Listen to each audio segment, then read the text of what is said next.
Shpella Hira. Tregimi i shpalljes së parë në shpellën Hira. Pejgamberi Muhammed a.s. ishte një njeri i ndershëm dhe i drejtë që urrente idhujtarinë dhe mëkatet e shoqërisë së tij. Ai shpesh shkonte në shpellën Hira për të medituar dhe për t'u larguar nga errësia shpirtërore që kishte mbuluar Mekën. Një natë, ndërsa ishte vetëm në shpellë, ju shfaq Xhibrili. Paqja qoftë mbi të.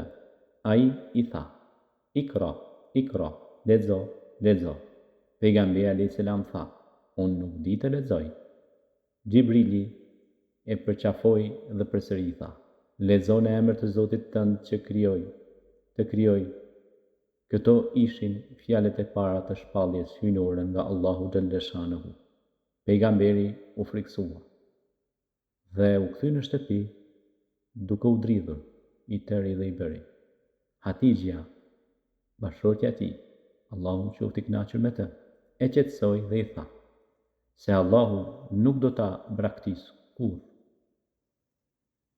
dhe nuk kishte pse të shqetësohej për asgjë. Pas kësaj, pejgamberi Muhammed a.s. mori misionin e madh për të thirrur njerëzit në Islam, paqe. Ai filloi ta përhapte Islamin, së pari fshehtas dhe më pas haptas. Kjo ishte filleca e dritës së Islamit që do të ndriçonte gjithë botën. Ngjarja e shpalljes në shpellën Hira është një ngjarje e pastërt islame që tregon se Islami erdhi si mëshirë nga Allahu për të gjithë njerëzimin. Andaj, ata që janë paqësorë dhe duan paqen, le ta përqafojnë atë.